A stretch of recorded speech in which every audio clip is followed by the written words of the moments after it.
This is the Haibike S-Duro Hardlife SL. It's the lower level version of the Hardlife women's bike. This is one of the first Yamaha powered Haibikes I'm reviewing. And I just thought, you know, ladies first. This thing is beautiful. It comes in 4 different sizes. I'm looking at kind of the medium frame size. You can see back here, 40 centimeters, 15.5 inches is what they're rounding it to.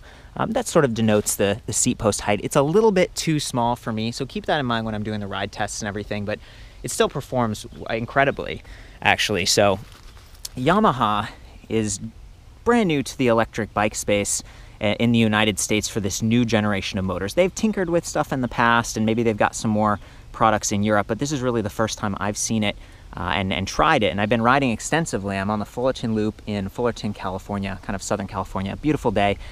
This thing really shines on the trail, and I love that it's sort of bicycle first. A lot of the Haibikes are set up this way. We've got a 10-speed drivetrain in the rear. We've got 27.5-inch wheel diameter, 650B, so it's a good balance. Like 26-inch wheels are sort of classic mountain bike. They're a little bit, you know, smaller. They're pretty nimble, and they give you good travel clearance, but maybe they don't span the cracks and bumps quite as well or give you that same rolling momentum, that same size as something like a 29er. But then 29ers can get too big, and you know, you can kind of clip that front wheel with your toes depending on the frame size, especially when you're looking at a kind of a more compact frame size like this. So a 650B is sort of a really popular size. I love that on this and all of the other Haibikes, you've got quick release front and rear. So if you need to perform some quick trail maintenance, you can. If you go into a bike shop and you're like, oh, my derailleur's goofed up, my chain broke, something like that, they're gonna be able to deal with it as they would on any traditional bike. It's not as intimidating because most of the electronic drive components and everything are right here or in that battery pack, which is seated really nicely on the down tube. You'll notice that that top tube is really sloped down to kind of bring the standover height down to make it a little bit easier to mount this thing. I totally appreciate that. And one of the unique aspects of the Yamaha battery pack versus the Bosch battery pack on other Haibikes is that it slides out from the side. So you don't have to click it down like vertically. You just insert the key over here and then the whole thing slides out. I would love to show you, but I don't have the keys for this one, unfortunately. I did weigh the battery pack from another Yamaha powered Haibike earlier. It's about 6.5 pounds. So keep that in mind. If you needed to transport this bike, you could easily take that battery pack off. You could even take the wheels off and reduce the weight. It's not an especially heavy bike. Again, this one's sort of the medium frame size, and it was like 47.8. So, you know, you're getting closer to that 50-pound mark, but all that weight is right there in the center and relatively low, especially the motor drive system right there. So I love that. Let's hit some of the other specs here. We've got these really nice channels that they've designed to make it easier to mount wires and to run them through the frame. Looks really beautiful, keeps them out of the way. This whole frame is aluminum alloy. They say like hydroform tubing. The interface here for the motor to mount is very custom, so they didn't just bolt it onto a standard bottom bracket. It's actually custom designed, and this skid plate is replaceable. It's plastic, but it matches. It looks really beautiful, and that's done with gravity casting, I guess is how they designed it, and you can see all the welds and everything. Just very nice. It's a very purpose-built electric bike, as I was saying earlier. I love that there's kind of this metal chain guard, and they've even got a guide here going on. See, they've got a slap guard, Shimano Dior, kind of a derailleur in the back here. It's mounted independently. Like to see that. The brakes are hydraulic, Tektro Aruga with a 180 millimeter disc, front and rear. That's pretty awesome. We've got an SR Suntour XCR air fork, so air being a little bit lighter, about 100 millimeters of travel. There is, looks like, kind of a rebound adjust right there on the bottom of the fork as well. So there's good adjustability. I like that this one has remote lockout. And this is like their entry-level offering hardtail for women. You can kind of see the colors. I think it looks awesome, but you know, it is geared a little bit more towards women. This is the SL. For $400 more, you can get the RC, and then it has 2 chain rings in the front, which is a really neat sort of ability that the Yamaha system has over something like Bosch. They can put 2 chain rings, so you effectively double the gear choices you have and sort of extend the range of cadences that you can pedal out, maybe make it a little easier to climb or to hit those higher top speeds. The top speed on this bike assisted is just 20 miles per hour, so that's pretty standard. This is a class 1 electric bike. And I did notice that while this doesn't have sort of the side mount rack bosses or threaded eyelets. I did see one here, and then there are a couple in there, and it almost looks like fender mounting points as well. So I think you could do something with this. There's a fender mount right there, but it's pretty slim. There's not a lot of clearance, so it might just be like a little mud guard on the front. There are a lot of different options out there to tack on and make this a little bit more trail worthy, but it definitely is. It's performing really well. We've got these Schwalbe Rapid Rob 27.5 by 2.25. Good stuff. 14 gauge spokes. I was measuring that earlier. Nice long handlebar, little levers with just only takes a couple fingers to pull. We've got lockers on the grips. We've got that remote lock out here. Trigger shifters, Shimano, little window so you can kind of get an idea how many gears you're shifting through. And then the sort of the display console in the middle, but you've also got a remote button pad, so it sort of balances that bar. Sort of the real estate here is divided between your shifters, your lockout, and then your drive system button pad. You've got a power button on the top, up and down, lights, which this bike does not have, S, which sort of selects different things, walk mode, which I haven't been able to get to work. I don't know if that's been disabled for the United States, but check this out. There's a micro USB power port too. So if you're someone who maybe you ride this to work during the week and you want to have some lights, a lot of lights are USB chargeable, so you could potentially plug right into there and have a headlight going on, or you could temporarily charge and have one for the back as well. I have seen beam racks that you can mount on the seat if you weren't able to figure out these different sort of threaded eyelets, but you know, it's going to be pretty close. I think Topeak has one that sort of bends up. You want to make sure you clear that. And I've seen those twist side to side. Logo pedals, FSA cranks, you know, quality stuff all around. So again, the difference between this and the RC is going to be SLX, a drivetrain, a little bit of a step up, RockShox suspension fork, and then we've got more gears because those two chain rings in the front. Okay, so one complaint I do have about this system before we get into ride testing is the charger. And look at this thing, it's ginormous, it's huge. It's only 2 pounds. A lot of the chargers I see are like a pound, pound and a half. So maybe it weighs a little bit more. It's 4 amps, so it's going to charge a little bit faster. Maybe like 4.5 hours to charge this bike from empty. And the battery pack, it's about the same size as the Bosch pack if you're looking at some of the other high bikes. 36 volt, 11 amp hour, 396 watt hour total. Lithium ion, you know, quality stuff. You get a 2-year warranty on kind of everything. It's sort of comprehensive, and then 5 years on the frame. So good stuff. Again, just kind of large. You can't even unplug one of these sides, so they see how they stick out a little bit at the front and the back. And then there's the port that actually plugs into the other side of the battery. So I just wanted to demonstrate that, and you know, hope that maybe in the future they'll make it a little bit smaller. I'm carrying it around in my backpack, and it works all right, but it's just a little less sleek than some of the rest of this stuff. Okay, so the motor here it's geared, it's a center drive, it spins this front chain. You can pedal backwards, but pedaling backwards doesn't actually cycle the chain ring or anything. None of this spins backwards. And as a result, see, there's not a lot of friction going on here. So I've noticed that if I accidentally miss and kind of bonk that with my foot, it can spin around and scrape my shins. So be careful with that. It might be nice to have a little bit more resistance. The chain ring here is like 38 tooth, so it's a little bit definitely larger than the Bosch system, which has a much smaller chainring that tends to spin faster. The motor offers 250 watt nominal up to 500 watt peak with 80 newton meters of torque. The Bosch system, the standard system, is like 60 newton meters, and then they have the CX, which is a higher torque. That one's 75 newton meters of torque. So this is higher, it's more powerful, and they have something that's like zero cadence mode, where you don't have to be turning the cranks for any period of time for the motor just to kick in. And they're marketing these high bikes at sort of a younger demographic. They're supposed to be more affordable and like uncompromising performance with that zero cadence. In my experience, it starts as fast as the Bosch system. There might be a little bit of a delay or something, but I think the Bosch system actually stops more quickly because the chainring is smaller, so you don't have this sort of rotational continuation of movement that this one does, because it's larger. And that one has like a 2-to-1 ratio as you pedal, whereas this one's just a standard chainring. And again, I like the aluminum and stuff. I'm not really complaining very much. This one is a little bit quieter, but I think that it impacts sort of the speed. There's a limited range of speeds that this motor puts out, versus Bosch has a wider range of speeds. And as a result, what I found is that when I shift gears down, the motor doesn't keep up with me. I'm trying to hit 20 miles per hour and maintain it, but the only way to do that is really to be in the highest gear.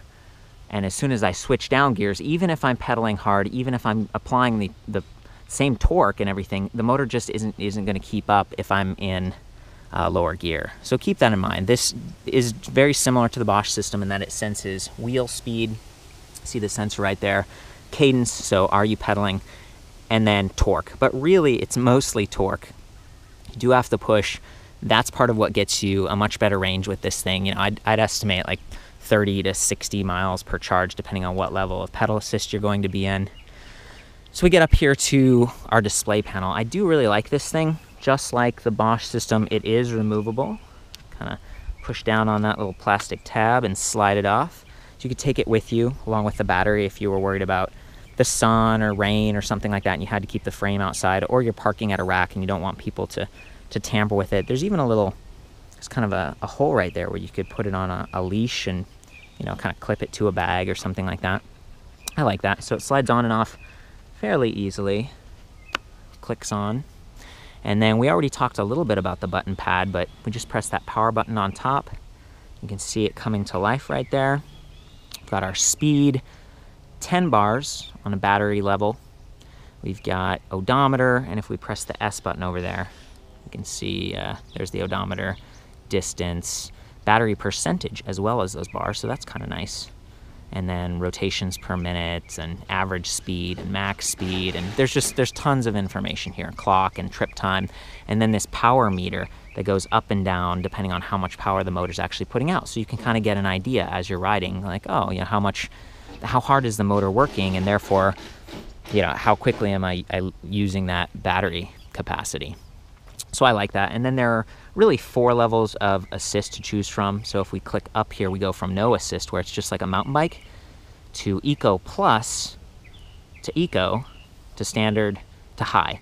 And so it's really like there's these 3 different names, and I feel like they just added Eco Plus because maybe they didn't have room on the display. Now Plus just gives you an even lower level. It takes the edge off of that extra weight. So if you're riding this and you're comparing it to a traditional mountain bike that weighs a lot less, well, you know, a little bit of assist is just going to take that edge off and make it easier to pedal, but not, you know, too much boost. It just gives you a little bit extra power. The other thing I like about the display is that you can adjust the angle right here, and it does have these kind of teeth. So once you've got that set, it sort of sticks, but then the whole thing actually kind of swivels on the bar if you don't over tighten it. So very similar again to the Intuvia system. Actually very pleased with this. It's large, it's right where you want it, looking straight down. They have this little branding here, display protection bend. This is just a standard sort of low rise bar. It brings it up a little bit to you, and that's fine, but it also might protect the display if the bike crashed or something like that. So I love it. It moves, it is backlit, it's kind of this bluish hue, very nice, and then the button pad's easy to reach while you're riding, so you don't have to look down. You can even kind of just get used to it. You can feel a little click, and you can tell that you're getting more power. I think this would be a good chance to just hop on the bike and ride it around a little bit and give you some idea for how the motor sounds, how it responds, and just what this bike is capable of. It's a lot of fun. Again, I just love the price point because none of the Bosch bikes were lower than $4,000 in 2015. So to have something that's under $3,000, it still has that great warranty and that really nice look to it, is awesome.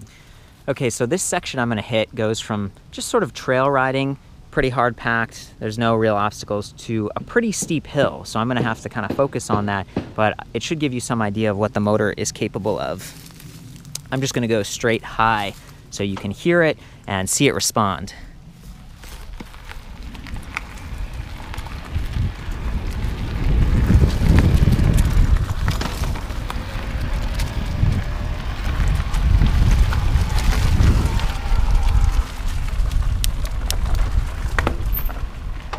Here's that hill.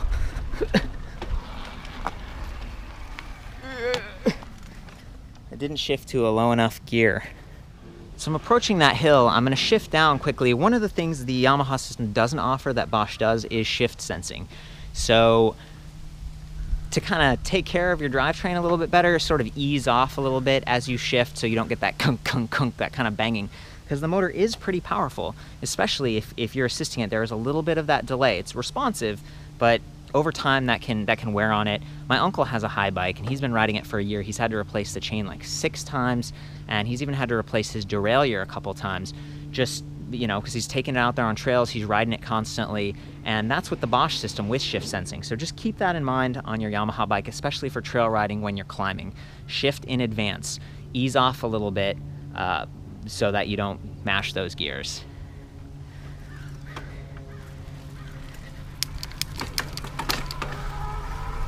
Okay, here we go. There's that hill, pretty big.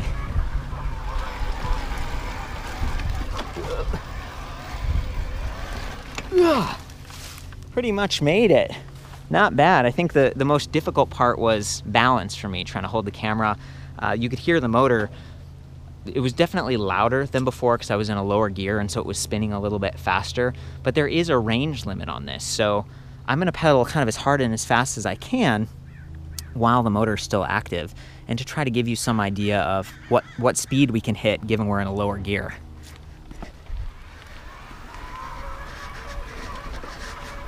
We're at like 10 miles per hour, and we're not going much beyond that. Oh, we're at 11. We're kind of going downhill now. So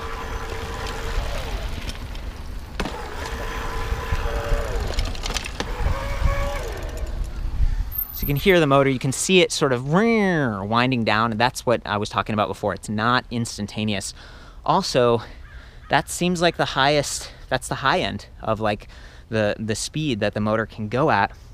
Again, I'm in one of the lower gears. I think I'm in the second to lowest. I'm in gear number 2, okay? So that's making it easy for me, but it means that the motor isn't gonna assist me up to 20 miles per hour. And that's okay, you know, that's fine. But my challenge has been, a lot of times I wanna carry my speed into a hill and get right up. So what I end up doing is like shifting gears going in, and when I shift down, my top speed drops. So that's something I don't like so much. I would like it if the motor had a wider range of speeds, and I feel like the Bosch system does that a little bit better.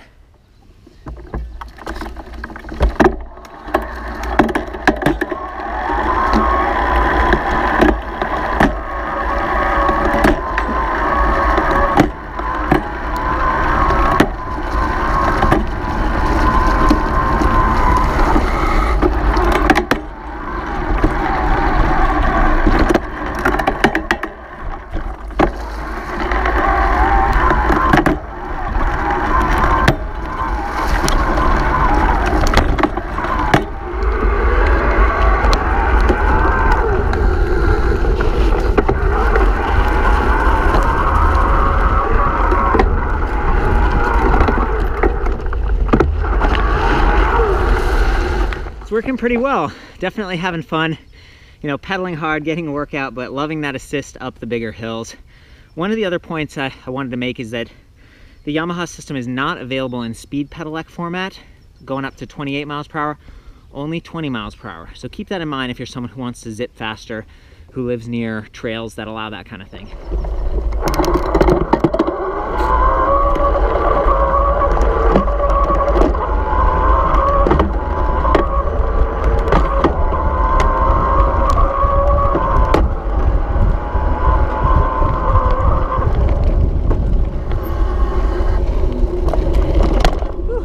Well, it's been fun riding this bike around today. I hope you enjoyed the ride tests. I'm going to have more of the high bikes covered for 2016 soon.